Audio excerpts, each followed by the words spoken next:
in the Austin area. Cold temperatures will remain across much of the state for the next few days. Most of the state will be below freezing tomorrow morning. Along I-10 and north will remain freezing through Thursday night, with ultra cold temperatures once again on Thursday night.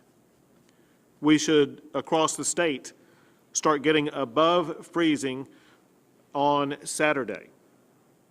Many transportation issues across the state on roadways in every region will remain challenging for the next few days. Next is a report from the Public Utilities Commission with regard to power. Since midnight this past night, since 12:01 a.m. this morning, 6,000 megawatts have been added to the Texas grid. That equals about power for about 1.2 million households. Several things have assisted in this. One of the power outages in the state was the nuclear plant project, the STMP, the South Texas Nuclear Plant Project, as well as coal, generated power, were shut down. The part of the additional, let me say it this way, in addition to the 1.2 million households that have had power restored already, there will be additional onboarding that will be coming from the South Texas Nuclear Project, which should begin operations early this morning and will complete operations tonight. And then additional operations will increase from coal-produced power. They will add more than 2,000 megawatts, which will provide additional power for about 400,000 homes in addition to the 1.2 million that I was talking about earlier. In addition to that, there are various small natural gas generators that are currently going on and off. They should sporadically add about 3,000 megawatts over the next 24 hours, and that would equate to about 600,000 homes. As of this time, there continues to be problems with natural gas-fired generators as well as wind generation. About 19,800 megawatts of gas-powered generation is still offline because of either mechanical issues or the lack of the supply of gas for those gas generators to produce power. 17,200 megawatts of renewable generated power remain out either because of freezing of the wind or because of lack of sun for the solar. Some natural gas produced in Texas, and this is I'm about to tell you a way in which we will be adding more power to our system. Some natural gas produced in Texas is currently being shipped to locations outside of the state. I have, earlier today, issued an order effective today through February the 21st, requiring those producers that have been shipping to locations outside of Texas to instead sell that natural gas to Texas power generators that will also increase the power that's going to be produced and sent to homes here in Texas. That will increase the ability of gas power generators in Texas to increase power sent to the Texas power grid. Through multiple phone calls and actions, the White House has assisted Texas with orders that allow additional power generation or have accelerated the nuclear plant restoration. Also, another issue that I will be coming to here shortly is talking to individuals across the state about spikes in the prices of natural gas. There was a telephone conference between the president and several governors across the country in regions most harshly affected by the storms. And during that conversation, a point was raised about these spikes in natural gas prices that occur because of the unusual situation between demand and supply. And a request was made by one of the governors for assistance in dealing with those price anomalies. And the president said that he would work with the governors on trying to address that issue.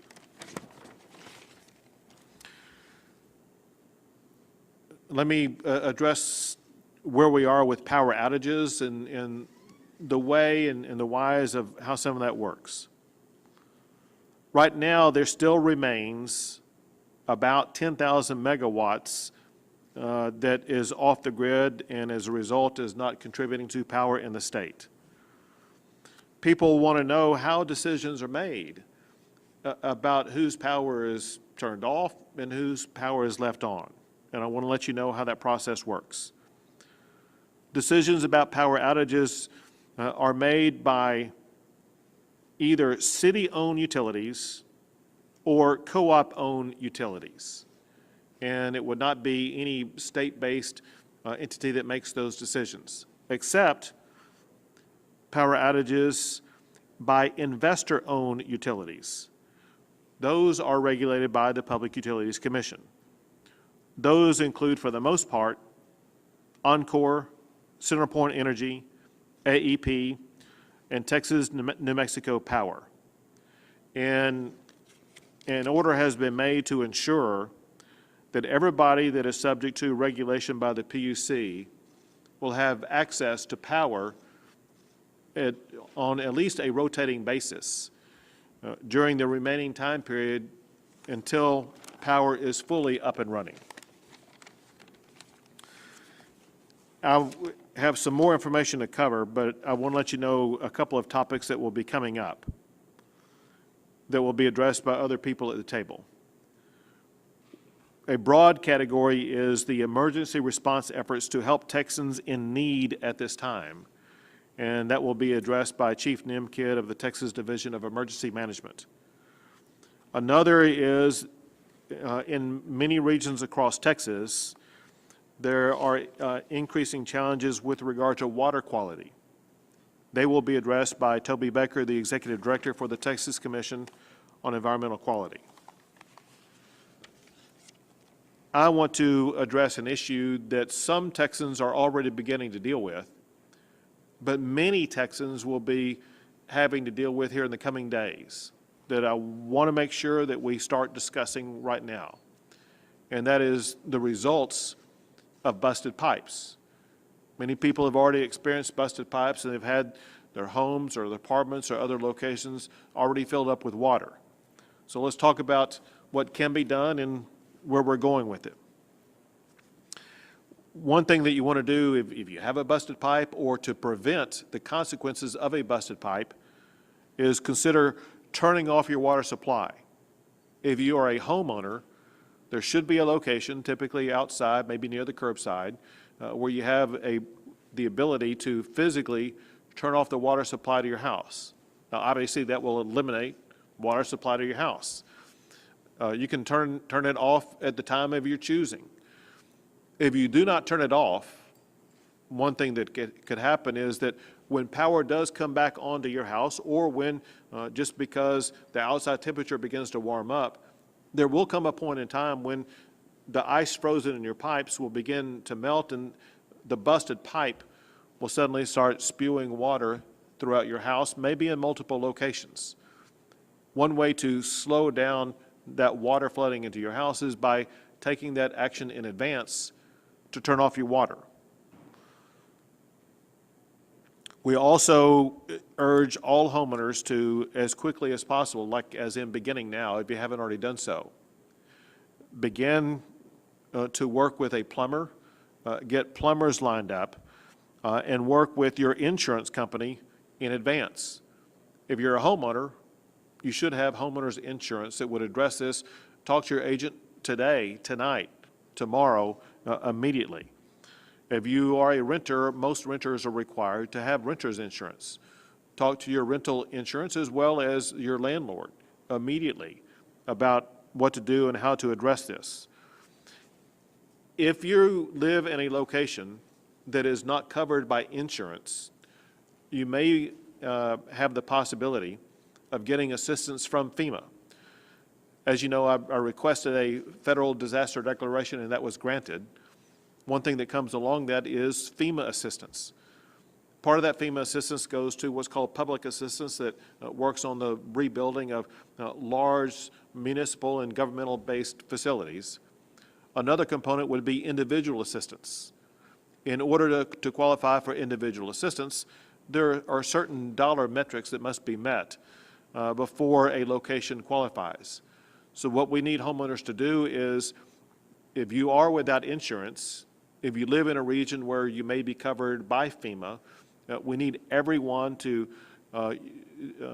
keep receipts of any cost that you have incurred as a result of any type of repair to your property that's needed as a consequence of this winter storm. Along these lines also, Texas law already authorizes the plumbing board to give provisional licenses to out-of-state plumbers. And we are urging that take place, and also working with the Board of Plumbing Examiners to make sure that that will happen with regard to that authorization. We are also working to, in fact, I am going to be issuing a waiver for plumbers if they are previously licensed as a plumber but haven't completed continuing education in the last 2 years. You will be allowed to provide for plumbers a license to assist with those who have been affected by the winter storm. The goal obviously is we're trying to make sure that we will have as many plumbers available as possible to help everybody deal with their plumbing challenges. Similarly, and relatedly, Texas law also provides insurance adjusters out of state can get a temporary license to do adjusting for disaster claims. That's important because we do expect a lot of people in Texas to have disaster claims, whether it be with your home because of damages that could occur to your home or to your rental property, or because of a car accident, et cetera. And so we are urging the insurance businesses in Texas to bring in as many insurance adjusters from across the state as possible. Also, I'll mention something that Chief Nim Kidd with the Texas Division of Emergency Management will expand upon shortly. But that the Division of Emergency Management is already working with VOADs as well as faith-based organizations to help homeowners repair their homes. Many of you will recall this process for people who were affected by Hurricane Harvey. And we brought those same organizations in to help people muck out their homes and repair their homes. And the Texas Division of Emergency Management was involved in lining up all those people to assist in that repair process. We're already beginning to line up those people. And so you may be wondering, well, how can you get a hold of somebody who can be connected with a VOAD or a faith-based organization who can assist you? And the answer is you can call your local office of emergency management organizations, either with the county or city that you live in. It just depends on where you happen to reside.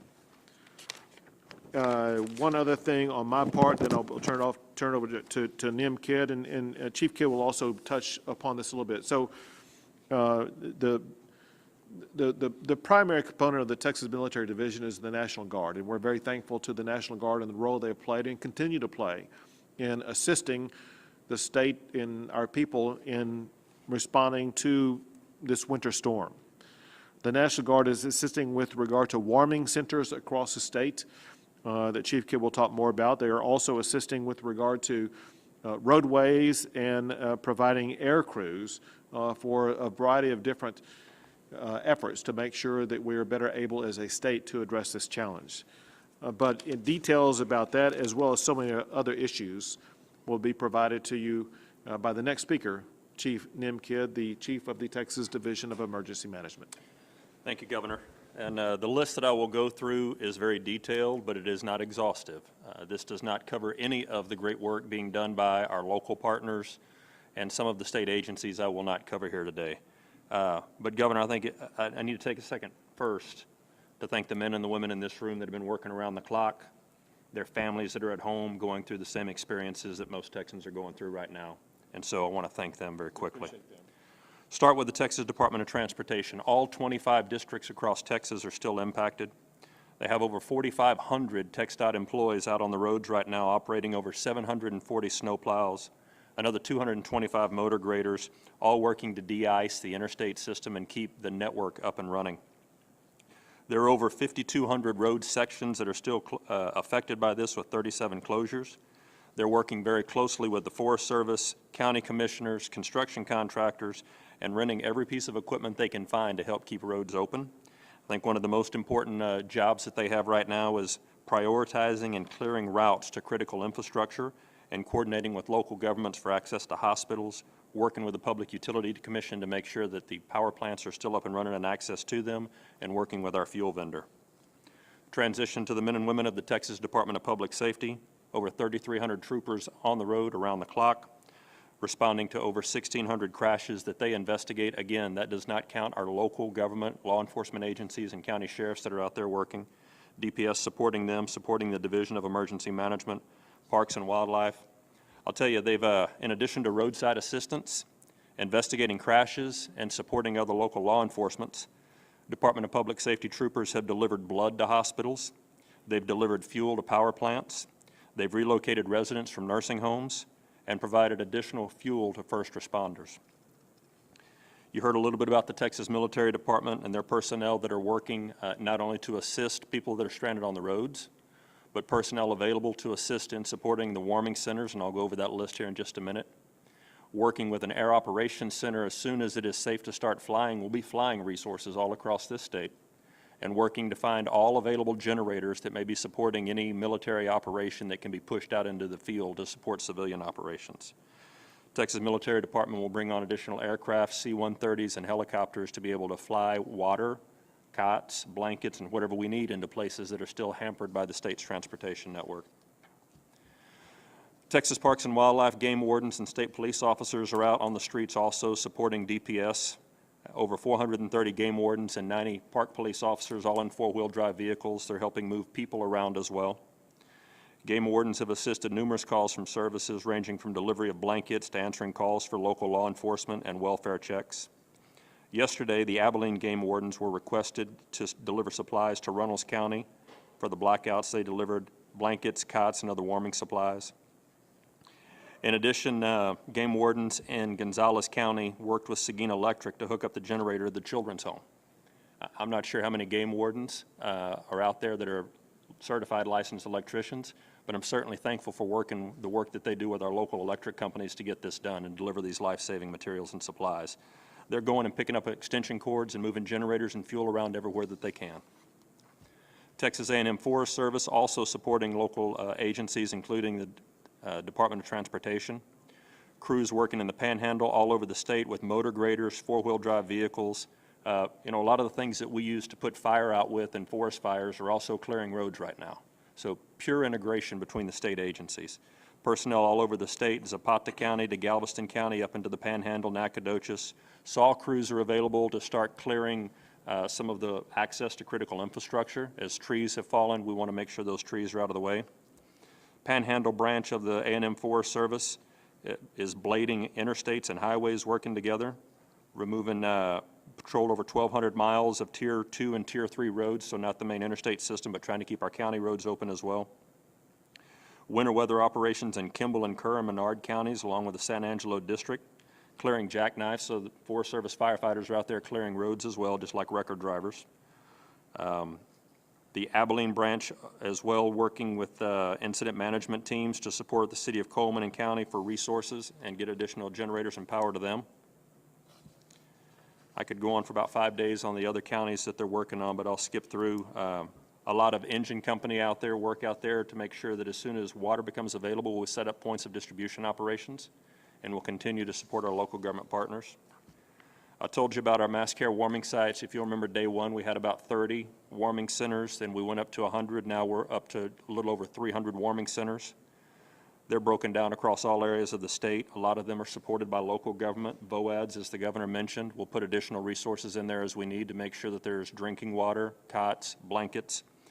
If you're looking for a place where a warming center is and you have an internet connection, you can go to tdem.texas.gov/warm, or if you have a telephone, you can call 211.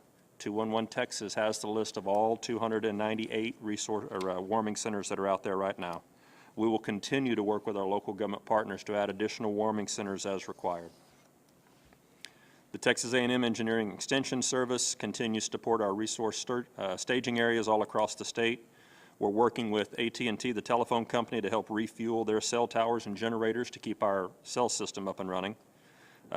During COVID, Governor, we recreated something called the Pony Express, where we were using all of the A&M agencies to move PPE and testing materials around. Pony Express is still working for this event. They've transported essential workers to hospitals and assisting living centers and power companies, and also supplies to the warming centers. The Department of State Health Services is working with our hospitals across the state. There's a lot of water main breaks that are causing problems for our hospitals. We'll continue to resource as much water for them as we can, as well as oxygen cylinders. We're hearing some oxygen shortages that are out there, so we continue to work with our private sector partners as well as our federal partners to bring in additional oxygen. We're working with our long-term care facilities and the dialysis centers. Dialysis is a very important network that we need to continue to work. It requires a lot of electricity and a lot of water. So we're moving through our emergency medical task force, moving people that need dialysis to places where dialysis can be delivered. There are multiple regional patient evacuation missions that have been going on through the Emergency Medical Task Force program. The Emergency Medical Task Force, EMTF, has deployed ambulance strike teams on state mission assignments to locations throughout the state and supporting additional STAR requests. Kimball County and Junction, our ambulance went out there, and it has since been demobilized, but transported patients back to San Antonio. Ambuses in Garland have been activated, Coleman County activated, and again, a list here from Atascocita to Fort Bend to Hopkins County to Frisco to Fort Bend County to Flower Mound to Cedar Hill to Frisco, all working across the state, moving patients from places that don't have electricity to places that do. We continue to support our local government partners with the AMBUS program, and really thank you to all of those local responders that are helping with that. The 2-day AMBUS missions have relocated over 300 personnel. Health and Human Services continues to work with our regulatory for the 6 facilities that have had frozen, broken, leaking pipes. 32 have reported power outages, and 10 of those have evacuations that are in process. We continue to support our local health authorities and local health administrations, and continue to support 211. 211 has done a tremendous job in taking a number of calls. I think the wait time is down to 3 to 5 minutes. They brought on the right people, Governor, to be able to answer the questions. So big hats off to the Health and Human Services Commission. And while people is our main focus, agriculture is still a way of life in Texas. The Texas Animal Health Commission, the Texas Department of Agriculture, A&M AgriLife Extension, and A&M Veterinary Emergency Medical Team have been out working to support our livestock areas. Yesterday, they hosted a call with all the industry leaders to make sure that gas curtailments can also not have a severe impact on our livestock, so that we'll continue to get our food in the future. And then finally, last word on recovery. You've heard of the Texas VOADs, our volunteer organizations active in disaster, great partners to us in every event. We do have a 254 county emergency declaration. We are working with FEMA to increase that for public assistance and individual assistance. As Governor mentioned, that's going to require some proving of damages. We have disaster summary outlines from our local government partners that are already sending in their DSOs to us. Our Disaster Recovery Task Force is working remotely all across the state with our VOADs, and it will be important that we work with your insurance company first.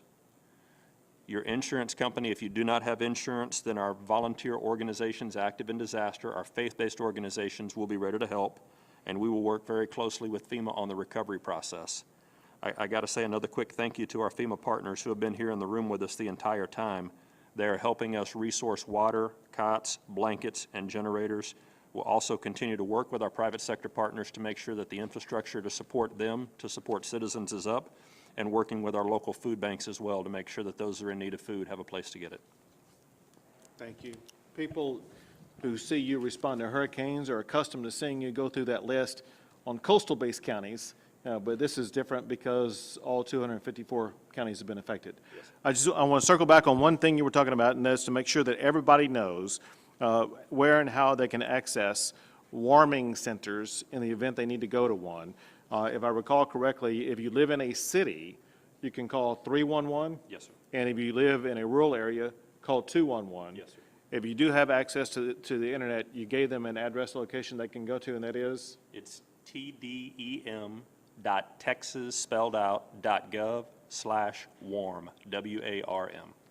Also, I found it just by going to Google and typing in warming center in Texas, and it'll show locations near you where you can get access to a warming center.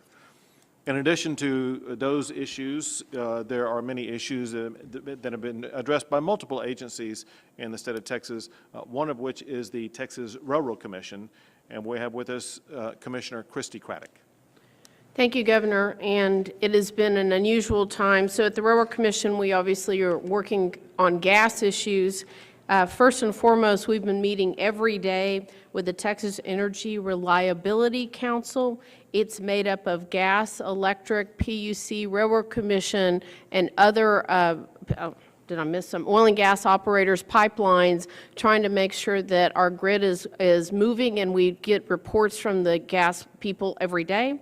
I will say we've had multiple calls on top of that with operators to make sure that we start getting gas online. So the good news in the west and in the southern part of the state is that we're beginning to unfreeze, and in doing so, we've been working with the PUC to try to make sure there is electricity out to some of these well sites and these processing plants so gas can start moving in this state. It's really important. That being said, we've had a lot of gas in the state. If you are getting gas into your home, you're getting it because our gas producers are getting gas to the state. They're doing with maximum withdrawal. We not only produce, but we have storage facilities in the state, so they're doing maximum withdrawal out of their storage facilities to make sure we have gas available. And so we are seeing some of that gas begin to really move in producing areas getting back online. That's a plus for us long term. Look, our priorities have been working with both TDEM as well as TxDOT, PUC, and other state and local agencies to make sure our operators can get back onto their leases, to make sure that they're safe first and foremost as well, and to continue to provide that gas to Texas. And this evening, we will meet as an agency to extend our priority order to make sure that residentials are being provided for with, and also human needs, local distribution companies, as well as power generation. And as a reminder, and look, I've one of those that been without power for a lot of hours too, so as have a couple members of my family and several members of my staff. But reminder, please don't use your gas where you're not supposed to. We are having carbon monoxide issues. We want you to be safe. We want you to be warm, but don't get carbon monoxide poisoning. Don't use your gas how you're not supposed to. So it is a real safety issue as well. If you see an issue with your gas as well as a broken pipeline or something like that that you know is a gas pipeline, please call your local distribution company, your gas company that you get your gas from. Let them come out, inspect it, turn it off safely. We want to make sure people are safe as we continue to warm up in the next week. Thank you, Governor. Thank you. An issue that is increasingly arising are water quality issues as well as some other environmental issues. And the state is working to address that primarily under the leadership of the Texas Commission on Environmental Quality, the executive director of which is Toby Baker. Thank you, Governor. We've seen over the last 24 hours the number of local drinking water systems being impacted go up significantly. As of noon today, there were 332 local water systems reporting impacts in 110 counties across the state. 276 had issued boil water notices. The current population impacted by boil water notices is just under 7 million Texans.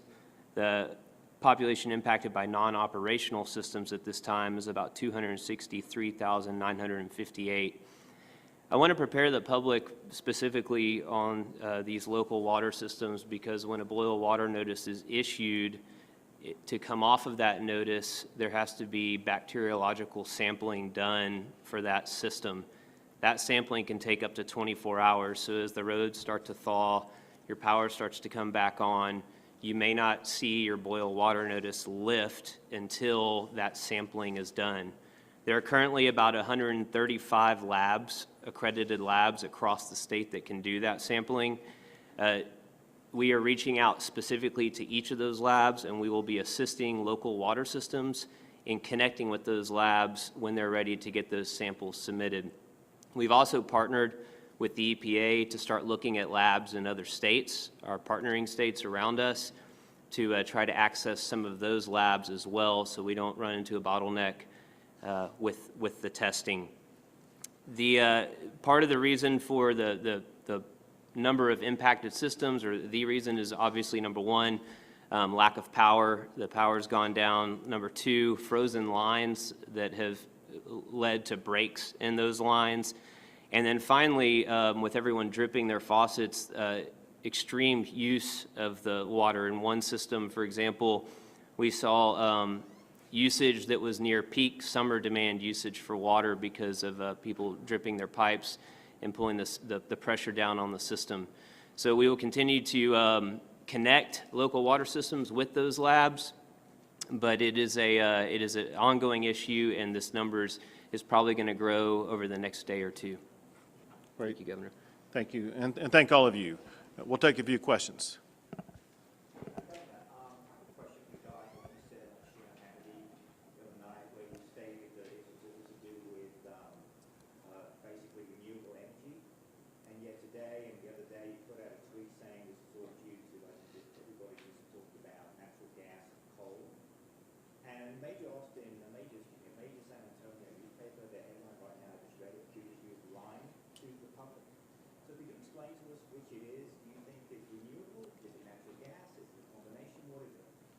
So over the past 24 to 48 hours, I have conducted about 24 or more interviews, and I have repeatedly talked about how every source of power that the state of Texas has been compromised, whether it be renewable power such as wind or solar, but also, as I mentioned today, access to coal, generated power, access to gas-generated power also have been compromised, whether it be with regard to systems freezing up or equipment failures, as well as our nuclear power facility. So the fact is, every source of power the state of Texas has access to has been compromised because of the ultra-cold temperature or because of equipment failures.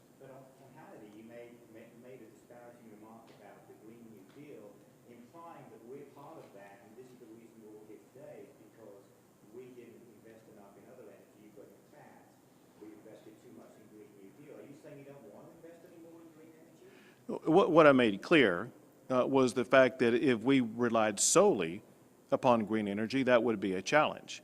But in Texas, we do not rely solely upon green energy. We have access to all sources of energy. Yeah. Not at all. Not at all. Yeah, it's not what I said.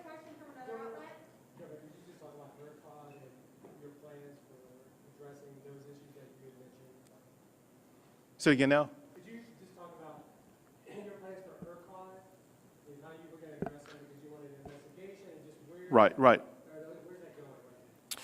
So today I spoke with both the Lieutenant Governor and Speaker, and both the House and Senate will begin investigations, if I understand correctly, next week.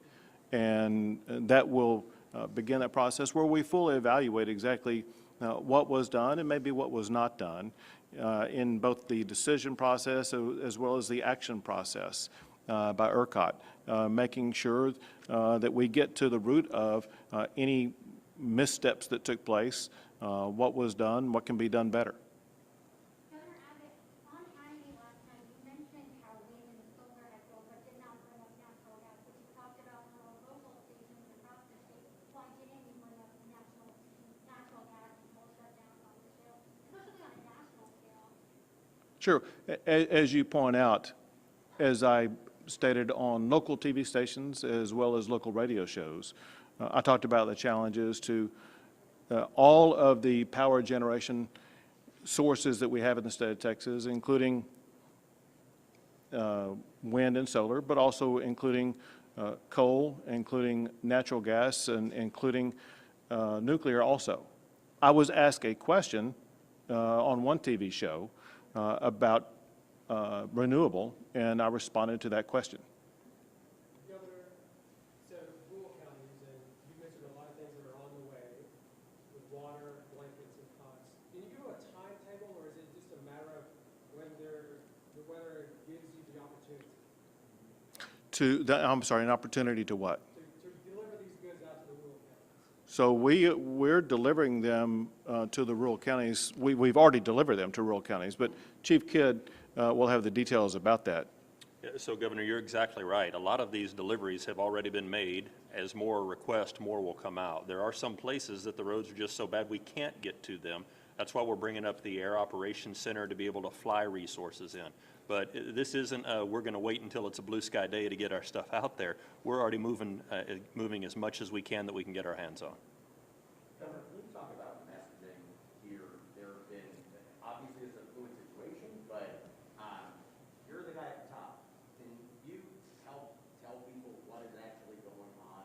Do you know what's going on with what's going on with the power right now? Sure. People have no power, people have no water. Sure. So here's what's going on with the power. There are multiple sources of power that go into the power grid in the state of Texas. And I'll just tick them off one by one. One source of power is the South Texas nuclear project. That power source was down until I think the early morning hours today, or late last night at the earliest. And it takes a while for it to fully power up. And as I understand, it has been adding power to the power grid as the day has progressed and should be fully operational as of tonight. I'm going to go through these.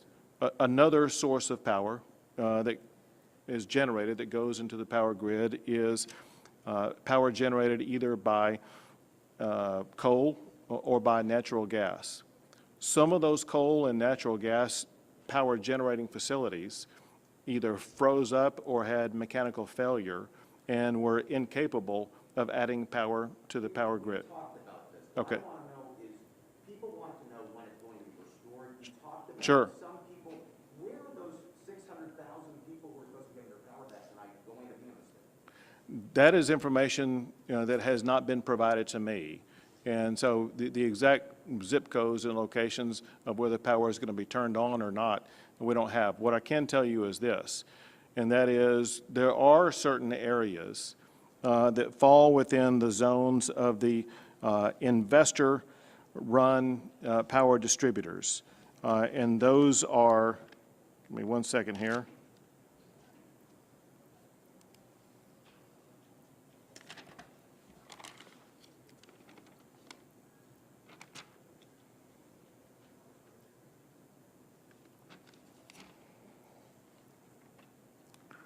Lost my notes. ERCOT's giving you no direction on this. Is that the feeling here? ERCOT has not provided information about which location and which geographic location the additional power is coming onto or is not coming onto. You have no control over ERCOT. So ERCOT is an independent private entity that candidly, I have both investigated and prosecuted before when I was the Attorney General of Texas. And we're now investigating again. I'm not suggesting in any way that there's been any criminal activity or anything like that, but it is something that needs to be looked at with regard to it is kind of opaque, the way that it runs. It's not transparent. And one thing that everybody needs out of ERCOT is greater transparency, especially the residents across the state of Texas. Governor Abbott, has this changed your opinion at all on climate change? This is something that Texas has never seen before, all the way down to the Gulf State. Has this changed anything, and where does this lie as a priority, this legislative session for you? Well, we want to, this session, make sure that we address these challenges, just like what we did in the aftermath of Hurricane Harvey. It was important to be able to respond to the challenges posed by Hurricane Harvey. This is a different type of climate event.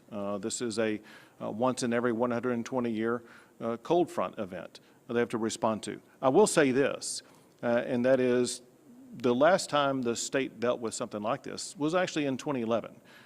There was a severe cold spell in the state of Texas at that time. That led to changes both with regard to ERCOT, but also with regard to the power system in the state of Texas. And so this session, we want to undertake the same type of review that was done in the session in 2011, maybe reevaluate some of the decisions that were made in 2011. But we want to make sure that we are capable of ensuring that the state will be able to withstand cold spells like what happened this time. Governor, could you just talk about the need to conserve energy and maybe what you've done with state agencies to turn lights up on buildings, around the Capitol, et cetera? First, I will tell you that all state agencies have been actively involved in conservation of energy, turning off power whenever and wherever possible, as well as we've seen residents and, importantly, downtowns. Let me mention this real quick. As many people reported, there were downtown buildings that had lights on, while other people had no power at all in the cities around those downtown areas. I saw last night it looked like in downtown Houston, they had shut off their lights in the downtown area and those buildings. I don't know what happened in the other large downtowns, but turning off lights that are not needed right now would be a way.